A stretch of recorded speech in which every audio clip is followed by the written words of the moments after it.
इस्तकबाल है आपका मानव समाचार में। मैं हूं अब्दुर्रहमान। मालेगांव शहर इन दिनों मुख्तलिफ समस्याओं, मुख्तलिफ मसलों से घिरा हुआ है। जहां समस्याएं होती हैं, जहां मसले होते हैं, वहां इन मसलों को हल करने के लिए कुछ लोग भी आगे आते हैं, मगर इनमें से कुछ लोग ऐसे होते हैं कि इन मुद्दों, इन मसलों में सियासी पहलू निकालते हुए अपनी सियासत चमकाते हैं। तो कुछ लोग ऐसे भी होते हैं जो इन मुद्दों को सेवा भाव की नीति से, सेवा भाव की नीयत से हल करते हैं।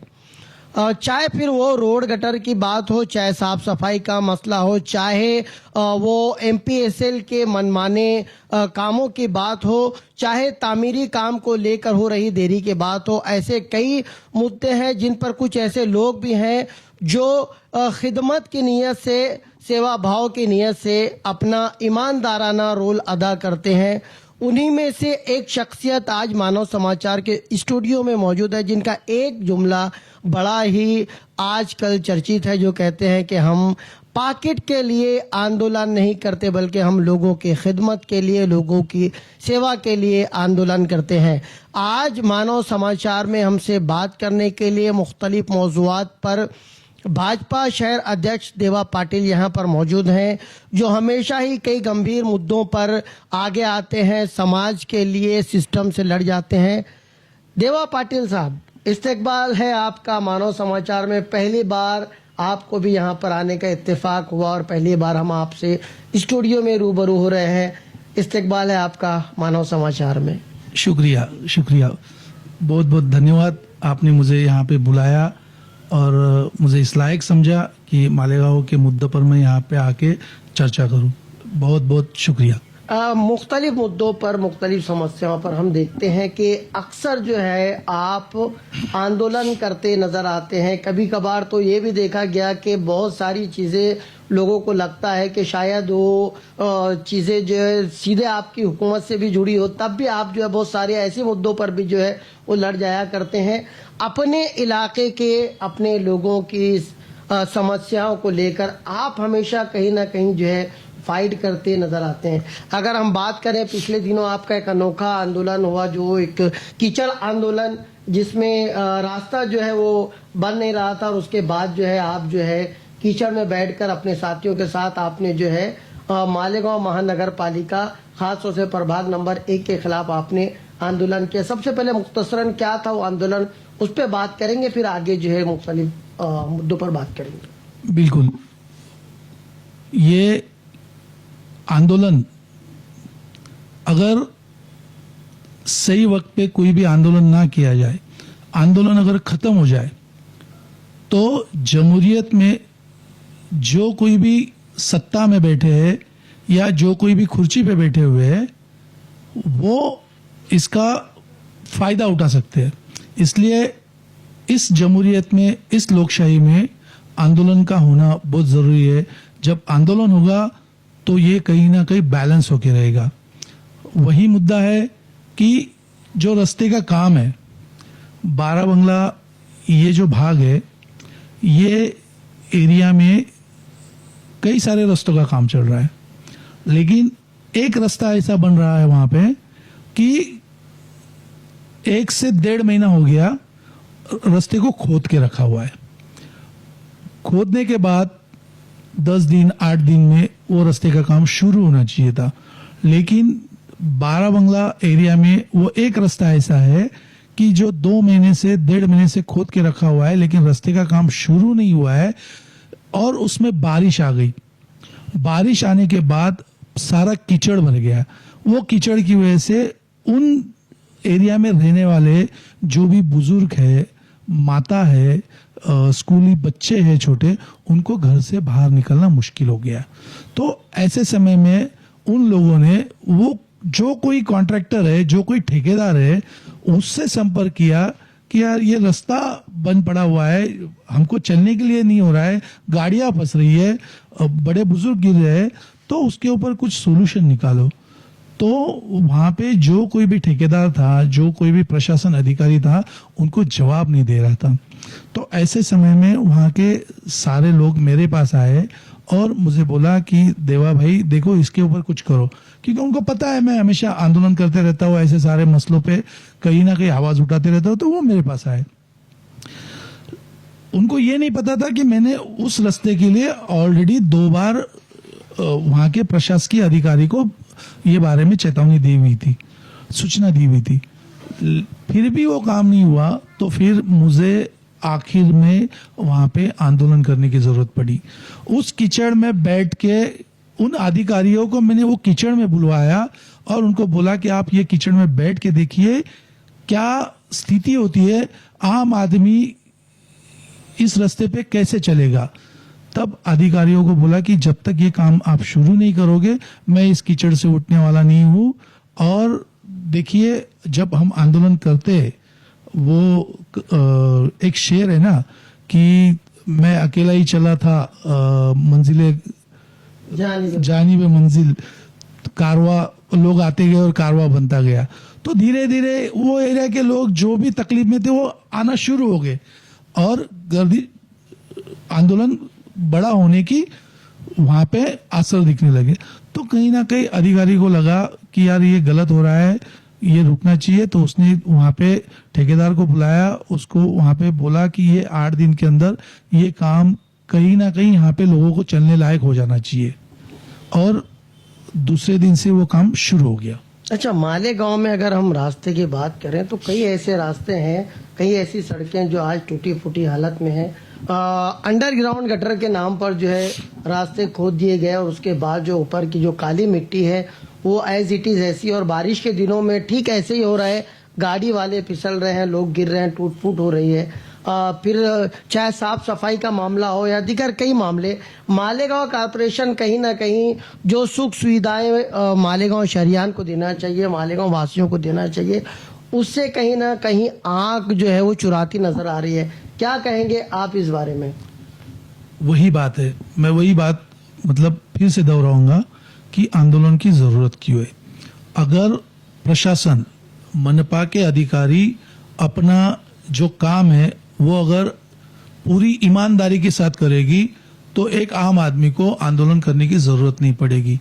देखो जब सरकार कोई सर्कुलर बनाती है, कोई स्कीम बनाती है तो उसके ऊपर सारी बातें उसके अंदर डालकर बनाती है और पब्लिक के लिए कैसी सही रहेगी इस तरीके से बनाती है। लेकिन जो नीचे के अधिकारी होते हैं, जो प्रशासकीय अधिकारी होते हैं, जो ठेकेदार होते हैं, वो बातों को पब्लिक के सामने लाती नहीं है। जैसे ये रास्ते अंडरग्राउंड जो पाइपलाइन डाली जा रही है तो वो एस्टीमेट में साफ लिखा हुआ है कि जो भी पाइपलाइन डाली जाएगी उसके लिए जो लाइन खोदी जाएगी, वो लाइन खोदने के बाद वहां पे पाइप डालने के बाद चेम्बर तैयार होने के बाद जैसा रास्ता था वैसा फिर से फिलअप करके देने की रिस्पॉन्सिबिलिटी वो ठेकेदार की है, जो कहीं बाहर से आया हुआ ठेकेदार है उसकी वो रिस्पॉन्सिबिलिटी है। लेकिन वो कर रहा है नहीं कर रहा है ये देखने की रिस्पॉन्सिबिलिटी ये प्रशासकीय अधिकारी की है कि जो प्रशासन अधिकारी उसके ऊपर ध्यान देता नहीं, वो खड्डा खोद के जाते हैं, पाइप डालते हैं, काली मट्टी छोड़ के चले जाते हैं और बारिश का पानी आने के बाद वहां पे कीचड़ होता है। तो पब्लिक को ये तकलीफ का सामना इन अधिकारियों की वजह से करना पड़ता है। अच्छा, शहर का जो एक ड्रेनेज सिस्टम है वो मालेगांव का ड्रेनेज सिस्टम सबसे घटिया ड्रेनेज सिस्टम आज की तारीख में कहा जाए। जैसा कि पिछले दिनों एक आंदोलन भी चला था कि कुर्बानी के दिनों में जो है रक्त मिश्रित यानी खून आलूदा पानी जो है नदियों में जाता है। उस पर आपने भी जो है एक बयान सामने आया था जिसमें आपने कहा था कि यहाँ पर बात धर्म मजहब की नहीं है, मेरा न कुर्बानी से विरोध है न मुस्लिम समाज से विरोध है, मेरा सिर्फ ये कहना है कि कारपोरेशन ने जो है अपनी जिम्मेदारी को ठीक तरीके से जो है वो निभाना चाहिए। क्या कहेंगे आप? बिल्कुल, क्या होता है ना, मालेगांव एक ताना बाना का शहर है। यहाँ पे हिंदू मुस्लिम भाई एक दूसरे के साथ बड़े मोहब्बत बड़े प्यार से रहते हैं। लेकिन जब कोई मसला खड़ा होता है और एक आम आदमी, एक आंदोलक या सामाजिक संगठन जब वो आवाज को उठाना चाहती है, तो जब प्रशासकीय अधिकारी को कहीं लगता है कि ये अपने ऊपर आने वाला है तो उसको धार्मिक रंग देने का काम कैसे किया जाता है वो उस आंदोलन में पता चला। जैसे हमारे सीनियर है, हमारे आदर्श है रामदास काका बोरसे, इन्होंने रक्त मिश्रित पानी का मुद्दा उठाया। रक्त मिश्रित पानी ये मौसम नदी में जाके मिलता है, उस गंगा में जाके मिलता है, तो उसके खिलाफ गए 14 साल से वो लड़ रहे। तो वो आंदोलन के लिए उन्होंने जब प्रशासन को बोला कि ये कहीं ना कहीं रुकना चाहिए, मुझे आंदोलन करना है इसके लिए, तो प्रशासन ने उनको ऐसा बोला कि ये जातिवाद तुम कर रहे हो, कहीं ना कहीं इस मुद्दे से मुस्लिम कम्युनिटी भड़केगी, मुस्लिम भाई भड़केंगे, तो तुम ये आंदोलन करो। तो कहीं ना कहीं उनका काम छुपाने के लिए, उनका फेलियर छुपाने के लिए ये धार्मिक रंग दिया जाता है। मुझे एक बात बताइए कि जो भी रक्त मिश्रित पानी नदी में जाता है, इस मौसम नदी में जाके वो गिरना डैम को जाता है, वही गिरना डैम का पानी हम मालेगांव वासियों के लिए, मालेगांव कर के लिए पीने के लिए आता है। तो वो पानी जब आता है तो वो ये देख के आता है कि हिंदू का नल है, इसमें जाना है, और मुस्लिम का नल है, इसमें नहीं जाना है। वो तो हिंदू को भी जाएगा, मुस्लिम भाई को भी जाएगा, तो बीमारी तो दोनों को होने वाली है। मतलब इस तकलीफ का सामना हिंदू भाई को भी करना है, मुस्लिम भाई को भी करना है, तकलीफ दोनों को होने वाली है। लेकिन इन प्रशासकीय अधिकारियों को यह काम करना नहीं है, ये काम को अंत तक लेके जाना नहीं है, इसलिए ये सारे धार्मिक रंग देके इसको दबाया कैसे जाए, इसको रोका कैसे जाए, ये कोशिश में ये रहते हैं। हालांकि महापालिका प्रशासन ने अगर ये जो कोई रक्त मिश्रित पानी है, इसको ड्रेनेज सिस्टम से इसका एक अलग लाइन तैयार करके इसको कहीं ना कहीं डिस्ट्रॉय करने की एक व्यवस्था करनी चाहिए। एक डंपिंग ग्राउंड जैसा है, वैसा डंपिंग सोर्स कहीं ना कहीं उसको बनाना चाहिए और उसको डिस्ट्रॉय करना चाहिए। ये करने में महापालिका प्रशासन, सम्मानीय आयुक्त कहीं ना कहीं कम पड़ रहे हैं, इसलिए उनका जो फेल्योर है वो रामदास काका के माथे पे मारने के चक्कर में, इसको धार्मिक रंग देने के चक्कर में वो पड़े हुए हैं। तो मालेगांव महानगर पालिका तो अब इतनी जो है मनमानी पे उतर आई है कि कभी कोई आरटीआई कार्यकर्ता अगर सवाल पूछे तो अब तो गाली गलौज पे भी जो है अधिकारी उतर आए हैं। मैं सबसे पहले उस घटना का निषेध करूंगा।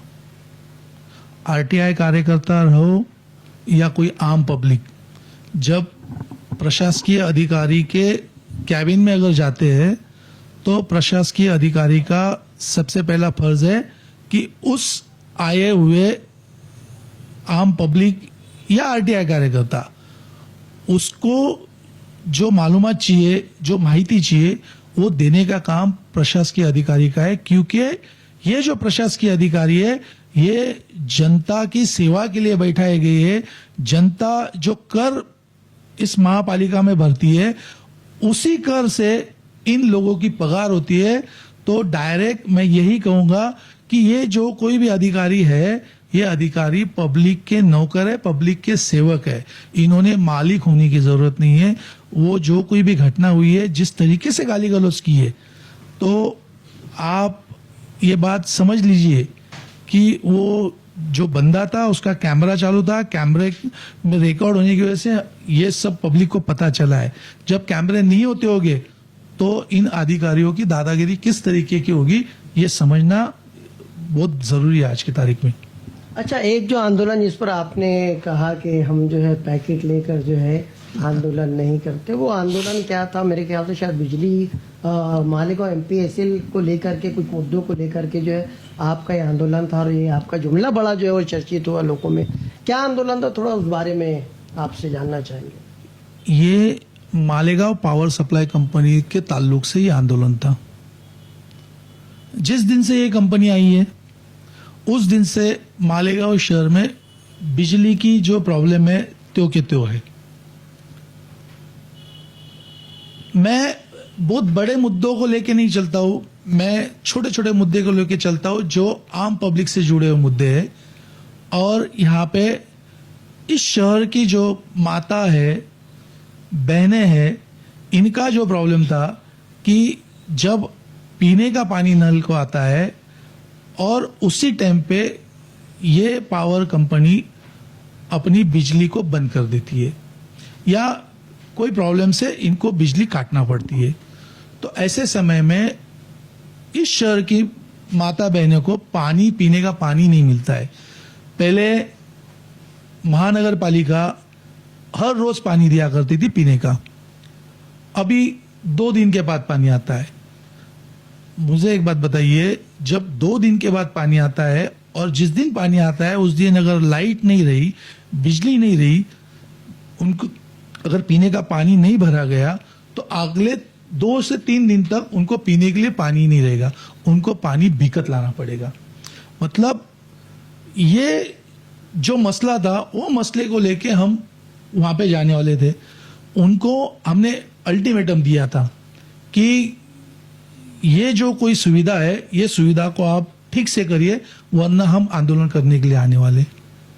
तो जब आंदोलन करने के लिए जाने का टाइम आया तो उससे 2 दिन पहले मुझे कई से कॉल आने शुरू हो गए कि यार वो आंदोलन मत करना, आंदोलन करने की जरूरत नहीं है, कुछ रास्ता निकालते। तो मैं वो नाम नहीं लूंगा, लेकिन ऐसे ऐसे कॉल आए जिन्होंने मेरे साथ आके आंदोलन में बैठना था, जिन्होंने ये गांव के लिए कुछ ना कुछ करना था, ऐसे कॉल आए। फिर कहीं ना कहीं मुझे सोचने पे मजबूर होना पड़ा। फिर मैं हिस्ट्री में गया कि जब ये बिजली कंपनी की इतनी तकलीफ गांव को है, और ये तकलीफ सिर्फ पश्चिम में नहीं है, पूर्व में भी है, कारखानदारों को है, कमर्शियल को है, घरों को है, सबको ये तकलीफ है। इतनी बड़ी तकलीफ होने के बाद यहाँ पे कोई आंदोलन करने को तैयार नहीं है। आंदोलन होता भी है तो बाद में आंदोलन दिखता नहीं है। तो ऐसी क्या बात है? तो एक बंदे ने मुझे कॉल किया कि भाई आंदोलन मत कर। तो मैं उसको पूछा कि यार तू क्यों बोल रहा है आंदोलन मत कर? तो उस बंदे ने मुझे बोला कि मैं इस कंपनी में जॉब कर रहा हूं। अच्छा। तो मैं सोच में ही रह गया कि यार तू तो आंदोलन करने वालों में से था, तू कंपनी में जॉब कर रहा, तू बोल रहा मत कर। मतलब कहीं ना कहीं इस कंपनी ने ये सारे गांव में कहीं ना कहीं कुछ सेटलमेंट करके रखी हुई है। जिस दिन ये कंपनी गांव में आई उसके कुछ महीना पहले एक कंपनी का बंदा मुझे, एक मालेगांव के नेता है, पुडारी है, उसके कैबिन में बैठा हुआ दिखा था, और वहां पे बैठे बैठे वो सारे गांव के छोटे छोटे नेताओं के नंबर नोट डाउन कर रहा था, हर एक के नंबर, मोबाइल नंबर, एड्रेस ले रहा था। तो फिर मैंने सोचा कि ये कौन है और इतने सारे, इसको कोई शादी का कार्ड वार्ड देने होगा। तो मुझे वहां पता चला कि कोई ऐसी कंपनी यहाँ पे आ रही है और ये सारे नंबर जमा कर रही है। तो ये नंबर किस लिए भाई? किसी को गिफ्ट भेजने हैं? किस लिए है, किस लिए? तो ये सारा हिस्ट्री में मेरा दिमाग चला कि ये सारे पॉइंट जो है कहीं ना कहीं इस बात को दर्शाते हैं कि ये कंपनी, जो कोई भी इस कंपनी के खिलाफ बोलेगा तो उसको पाकिट का लालच देने की शायद ये लोग कोशिश करते हैं, और आंदोलन बाद में गायब हो जाता है। इसीलिए उस आंदोलन में मैं जब बैठा हुआ था तो मुझे आंदोलन में बैठे हुए एक मेरे साथ जो आंदोलक था उसने भी, और वहां पे मनोहर शेवाड़े करके एक पत्रकार है, उन्होंने भी मुझे चेतावनी दी कि ऐसे कई आंदोलन यहाँ पे हुए और वो आंदोलन बाद में दिखे नहीं, आंदोलन गायब हो गए। तो ऐसे आंदोलन अगर पाकिट लेके करते होगे तो करना मत। तो उस पे से मैंने बोला कि ये जो मेरा आंदोलन है ये पाकिट वाला आंदोलन नहीं है, ये आंदोलन की तह तक मैं जाऊंगा। और ये मालेगांव ने अपनी खुली आंखों से देखा हुआ है। इससे पहले मैंने जब जब आंदोलन किया है, जो रास्ते के लिए आंदोलन किया, वो जब तक रास्ता होता नहीं, मैंने एक बार नहीं 10 बार आंदोलन किया। जो गटर नहीं हुई उसके लिए 10 बार आंदोलन किया। इससे पहले आम्ही मालेगांव विधायक संघर्ष समिति, मालेगांव युवा संगठन और राजकीय पक्ष के माध्यम से मैंने जो जो आंदोलन किए, तो आप देख लेना 60 से 65% आंदोलन सक्सेस होने के बाद ही मैं उस मुद्दे से हटाऊं, तब तक हटा नहीं हूं। इसीलिए मैंने उस दिन जानबूझ के ये बोला कि ये पाकिट वाला आंदोलन नहीं है। अच्छा, एमपीएसएल को लेकर शहर में और भी कई मुद्दे हम देखते हैं कि जैसे उन्होंने वादा किया था, करीब करीब 6 साल हो गया, 6 साल पहले इन्होंने जब अपने एग्रीमेंट लेटर में जो जो भी शर्तें उन्होंने रखी थी, ना कोई नया सब स्टेशन बनाया गया, ना पुराने जो तार हैं वो जो है वो निकाल कर नए तार लगाए गए, यहाँ तक के जो मीटर लगाए जा रहे हैं वो मीटर कभी कभी ऐसा लगता है कि जैसे बिजली के मीटर नहीं है, ये रिक्शा के मीटर लगा दिए गए, टैक्सी के मीटर लगाए गए। जिस स्पीड में ये मीटर चलते हैं कि कम से कम 1 से 2 परिवार की पेमेंट तो सिर्फ वो महीने में वो मीटर का बिल जो है भरने में चली जाएगी। तो ऐसे कई मुद्दे हैं जिस पर आज भी बात हो, मगर इन मुद्दों पर कोई बात नहीं होती। एकदम सही पॉइंट आपने पकड़ा है और सही बात है। ये कोई छुपी हुई बात नहीं है। आप देख लो, मैंने पहले ही बोला कि सरकार कोई स्कीम अगर लाती है तो उसके बैकग्राउंड्स को पूरा क्लियर कट देकर वो स्कीम लॉन्च करती है। जब भी इस कंपनी को ठेका दिया गया है उसमें साफ साफ मेंटेनेंस करने की जवाबदारी इनके ऊपर थी, उनका खर्चा फिक्स था, उनको ये सारी चीजें करनी थी। आंदोलन का गुस्सा आने की वजह यही है कि ये कंपनी को आए हुए कई साल हो गए, इनका काम था पूरे शहर की जो भी डैमेज सिस्टम है, जैसे कोई ट्रांसफार्मर खराब है या कोई पुरानी तारा है, पुराने खंबे हैं, उन सबको निकाल के नया सिस्टम इन्होंने अपडेट करना चाहिए था। ये वो कर नहीं रहे। फिर मेंटेनेंस का पैसा कर क्या रहे? इन्होंने जो मेंटेनेंस करना था वो मेंटेनेंस कर नहीं रहे और जो कोई भी कर्मचारी है उनके ऊपर लोड डाल के रखा हुआ है। इसलिए जब भी 2 बूंद पानी के आते हैं लाइट रात भर गायब हो जाती है। तो ये ऐसा होता क्यों है? चलो बाकी के सिटी में क्यों नहीं होता है, मुंबई में क्यों नहीं होता है, नासिक में क्यों नहीं होता है, मालेगांव में क्यों होता है? क्योंकि यहाँ का जो सिस्टम है, इनका मेंटेनेंस का सिस्टम है, इन्होंने सही तरीके से अपडेट नहीं किया है, इसलिए बार बार तकलीफ होती है। और ऐसे तकलीफों की वजह से सिर्फ गांव वालों को तकलीफ नहीं है, जो स्थानिक कर्मचारी यहाँ पे काम कर रहे हैं उनको भी तकलीफ देने का काम ये कंपनी कर रही है।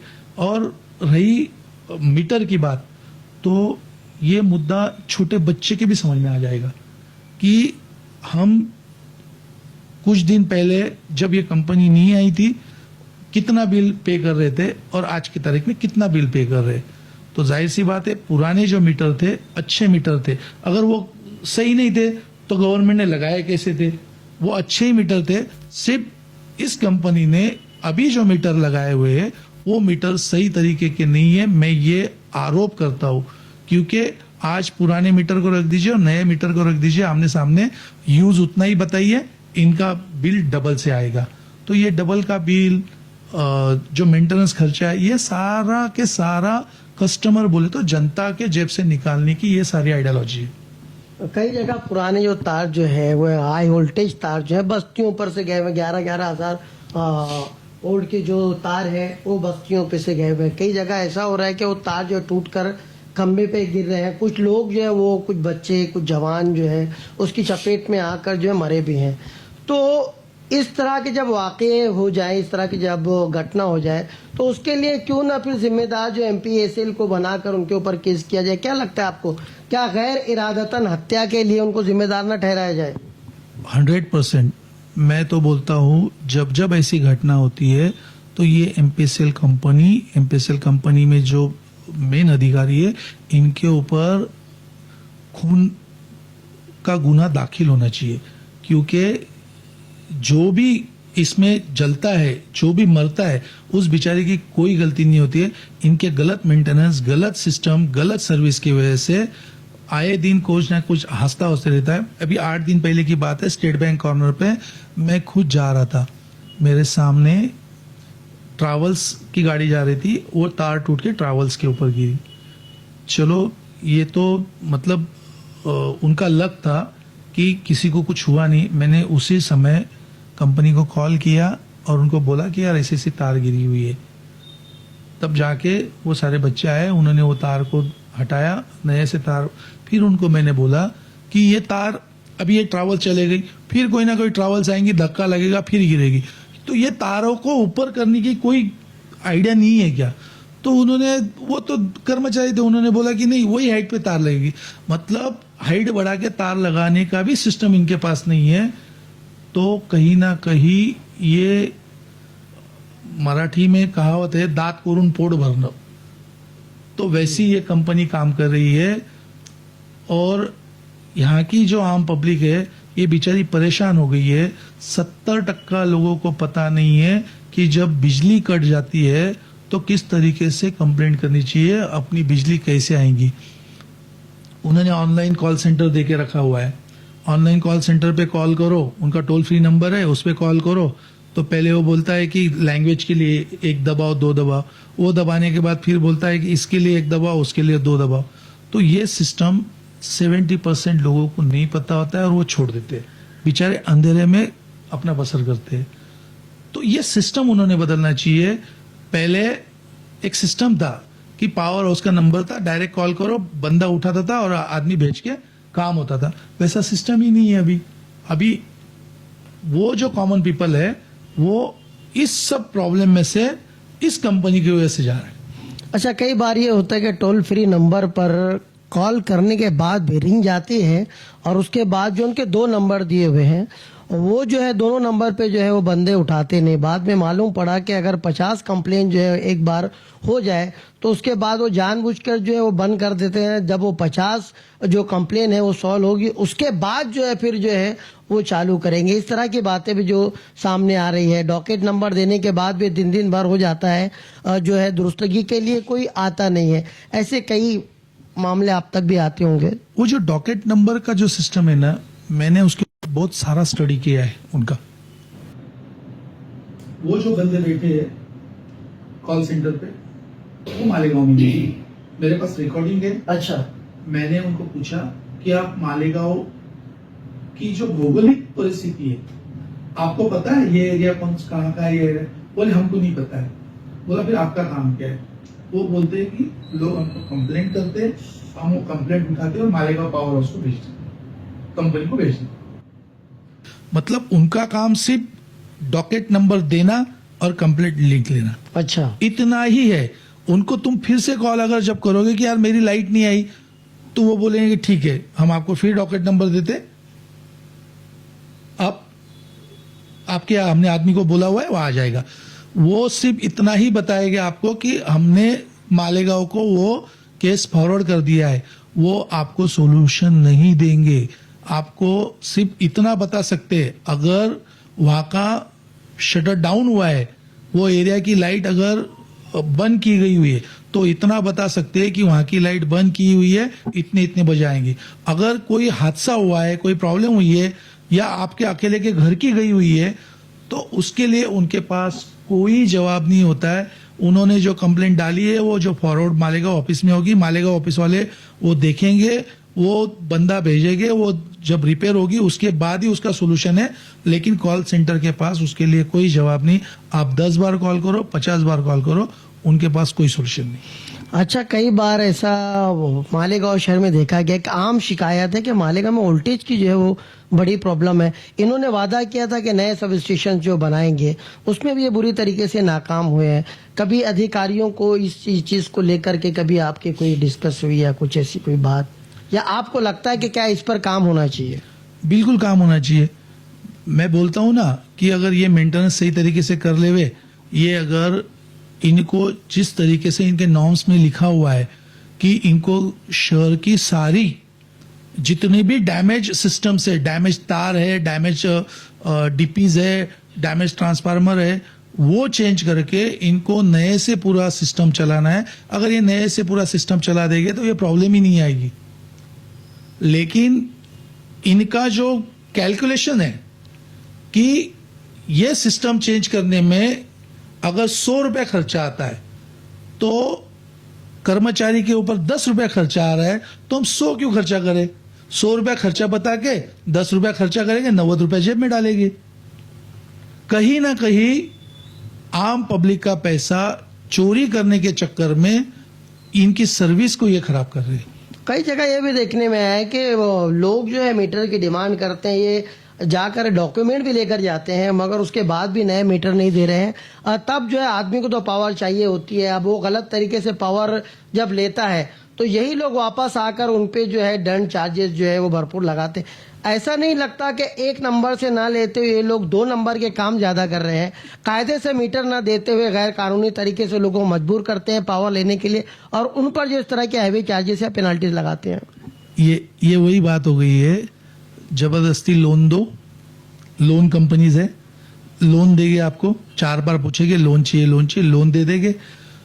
लोन का इंस्टॉलमेंट कैसे फेल्योर हो उसके ऊपर ध्यान देना है, और वो जैसे फेल्योर होता है तो बैच के ऊपर बैच लगाना शुरू कर दो। अगर आप सही तरीके से मीटर की डिमांड करते हो, आप मीटर ले लेते हो, तो सही तरीके से बिल भरोगे तो उनको एक्स्ट्रा तो कुछ मिलने वाला नहीं है। अगर वो आपको आपके डिमांड पे इमीडिएट मीटर नहीं देते और आप कहीं ना कहीं, क्योंकि मीटर तो जरूरी है, तो आप कहीं ना कहीं से वो ले लोगे। वो लेने के बाद वो जब कार्रवाई करेंगे, कार्रवाई अभी किस तरीके से होती है, होता है नीचे के नीचे जो अधिकारी है वो अपनी लेवल पे सेटअप करते हैं, अपनी लेवल पे कुछ ना कुछ सेटलमेंट करते हैं, या बड़े लेवल पे होती है। तो वो जो कुछ भी पब्लिक को लूटने का जो जरिया है ना, वो इसी तरीके से है कि अगर फेल्यूर में पकड़े गए तो उनसे पैसा ऐंठो और अपना पेट भरो। अच्छा, एक आखिरी कुछ आपसे जो जरूरी बात है, आपने बातों बातों में कहा नल का एक विषय निकाला, नलों में आने वाले पानी का एक विषय निकाला।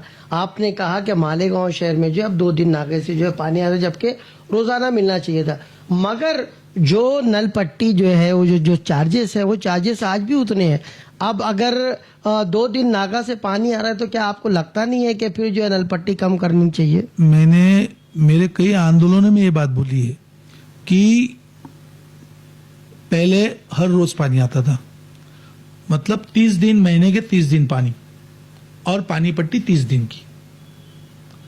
अभी पानी आता है 2 दिन बाद, 2 दिन आड़े पानी आता है, मतलब महीने का 10 दिन पानी। नल पट्टी जो है वो पूरे 30 दिन की वसूल रहे और पानी दे रहे 10 दिन का, मतलब कहीं ना कहीं 20 दिन का जो पैसा है, ये महापालिका इस पब्लिक का पैसा जबरदस्ती इनकी जेब से निकाल रही है। ये गलत है। इसी के खिलाफ तो हम बार बार बोलते हैं, इसी के खिलाफ तो आंदोलन करते हैं। उसके बावजूद कम करने की तो छोड़ो, ये नल पट्टी, घर पट्टी बढ़ाने का काम करते हैं।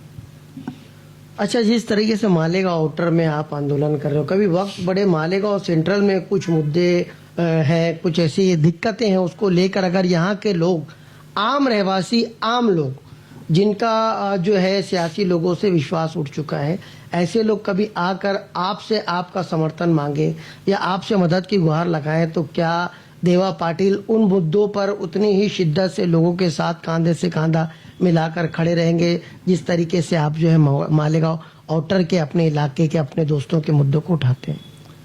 एक बार नासिक में मेरे दोस्त के घर गया हुआ था और मैंने गैलरी से देखा कि नीचे वो बिल्डिंग वाले पेड़ काट रहे।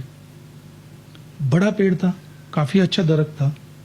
मैं झट से नीचे गया, उनको बोला क्यों काट रहे? तो बोले तू कहाँ से आया और ये इस तरीके से नहीं चलेगा, चल तू निकल यहाँ से। मैंने इमीडिएट पुलिस को कॉल किया, वहां पे पुलिस आई, उनको अरेस्ट किया। जब उन्होंने ये बात को माना कि हम ये पेड़ नहीं काटेंगे, तब जाके उनको छोड़ा गया। नासिक था, कई और सिटी थी। जब मैं वहां जाके भी मेरा जो आंदोलन है वो जारी है, तो ये तो मेरे गांव के लोग हैं, मेरा गांव मेरा देश है, इनके लिए तो मैं आधी रात में खड़ा हूं। ऐसी कोई बात नहीं है। जब जब मालेगांव में, जैसे यहाँ पे हर कोई अलग अलग मुद्दे उठाता है, जैसे रामदास काका ने मुद्दा उठाया, रामदास काका उठाते हैं, भरत पाटिल है, निखिल दादा है, हमारे कई सारे लोग हैं कि अलग अलग मुद्दों पे जब आंदोलन करते हैं। शेखर दादा पगार है। तो जब भी उन्होंने कभी बोला है कि यार ये आंदोलन में आपको आना है, तो 100% हम वो आंदोलन में जाके खड़े होते, खांधे से खांधा लगा के खड़े होते। वैसे आउटर और इनर कोई बात नहीं है। एमपीसीएल का जब आंदोलन किया तो मेरे साथ मेरे रमजानपुरा के सारे मुस्लिम भाई मेरे साथ थे वो आंदोलन में, और रजिया आपा मेरे साथ थी वो आंदोलन में। तो ऐसा कुछ नहीं है। मालेगांव 2 हिस्सों में बिल्कुल बटा नहीं है। मालेगांव है, तानावाना का शहर है, और हम पूरे मालेगांव के लिए करने वाले। अच्छा, एक आखिरी सवाल। दिल्ली में हुकूमत आपकी, महाराष्ट्र में हुकूमत आपकी, भाजपा शहर अध्यक्ष जो है देवा पाटिल, फिर देवा पाटिल को क्या ऐसी ज़रूरत आती है कि अपनी ही हुकूमत के खिलाफ या अपने ही सिस्टम के खिलाफ जो है उनको आंदोलन करने की ज़रूरत पेश आती है? बिल्कुल, ये आंदोलन हुकूमत के खिलाफ नहीं है। हुकूमत ने जिन बंदों को यहाँ पे काम के लिए बैठाया हुआ है, उनके ऊपर नजर रखने के लिए हमको बैठाया हुआ है, और हम नजर रखने का काम कर रहे हैं। जब जब ये प्रशासकीय अधिकारी, मनपा होगी, एमपीसीएल होगी, या और कोई भी होगी, महसूल होगा, कोई जहां जहां पर भी ये प्रशासकीय अधिकारी काम नहीं करेंगे, हम इस तरीके का आंदोलन या निवेदन दे के ये बात हुकूमत के सामने रखेंगे, ताकि हुकूमत को भी समझेगा कि कहाँ क्या चल रहा है। क्योंकि उनके नुमाइंदे यहाँ पे है, वो इसीलिए रखे हुए हैं, जैसे कि हम, कि इन सब पे अंकुश कैसे रहे, इन सब पे ध्यान कैसा रहे। तो ऐसा जरूरी नहीं है कि हम सत्ता में इसलिए आंदोलन नहीं कर सकते। जहां जहां गलत होगा वहां हमारे जो भी बड़े बुजुर्ग है, जो भी हमारे हुक्म तालीम में जो लोग हैं, उन्होंने हमको बोला हुआ है कि इसके खिलाफ तुमको बोलना है, और इसके खिलाफ जो भी होता है हमको बताओ, हम उनके ऊपर कार्रवाई करेंगे। यानी कहने का मतलब देवा पाटिल जो है हुकूमत की आंख बनकर जो है यहाँ पर काम कर रहे हैं, और यहाँ पर होने वाली जो भी कमियां हैं उसको जो है आप हुकूमत को जो है वाकिफ कराते हैं। भ्रष्टाचार के खिलाफ, गलतियों के खिलाफ जो जो आम आदमी आवाज उठाएगा, वो हुकूमत की आंख है। देवा भाई, आप मानव समाचार के स्टूडियो में आए, हमसे बहुत ढेर सारी बातें कि काफी लंबा चौड़ा इंटरव्यू हमने आपसे किया। आपका बहुत बहुत शुक्रिया मानव समाचार के स्टूडियो में आने के लिए। बहुत बहुत धन्यवाद, आपने मुझे इस लायक समझा। मालेगांव शहर के सारे मसलों पे काफी अच्छी चर्चा हुई, और आपके माध्यम से हम शहर वासियों तक एक क्लिक पे पहुंच जाते हैं। तो आपने मुझे इस लायक समझा और यहाँ पे आके मेरा इंटरव्यू लिया, इसलिए आपका बहुत बहुत शुक्रिया, धन्यवाद, थैंक यू। तो ये थे भाजपा शहर अध्यक्ष देवा पाटिल, जिनसे हमने काफी ढेर सारी बातें की। इनकी बातों का निचोड़ ये है कि अगर ईमानदारी से किया जाए तो कोई भी आंदोलन जो है वो हमेशा जो है सक्सेस होता है, हमेशा कामयाब होता है, बशर्त ये कि आपकी कोशिशें ईमानदाराना हो। अगर देवा पाटिल अपने इलाके के लोगों के लिए, अपने एरिया के लोगों के लिए इस तरह के आंदोलन छेड़कर अपनी बातों को मनवा सकते हैं, तो मालेगांव सेंट्रल में रहने वाले जो सियासी नुमाइंदे हैं, समाजी नुमाइंदे हैं, उनकी भी अपनी जिम्मेदारी है कि सिर्फ वोट की राजनीति ना करते हुए हकीकी मुद्दों को उठाए और आवाम को जो है उनके मसाइल का हल जो है वो निकलवा कर दें। जाहिर सी बात है, कहीं ना कहीं आपके अंदर वो ताकत है, इसीलिए लोगों ने आपको चुना है। जब किसी नए मौजू के साथ चुना है तो आपकी जिम्मेदारी मानव समाचार लोगों को पहले काम जो है हमेशा राहत पहुंचाए।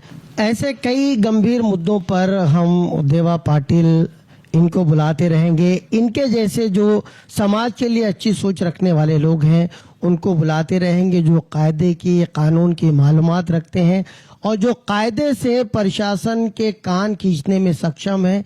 ऐसे लोगों को हम बुलाते रहेंगे ताकि आवाम तक सही मुद्दे, सही बातें पहुंचे और आवाम को उनकी तकलीफ का, उनकी समस्याओं का सही हल मिल सके।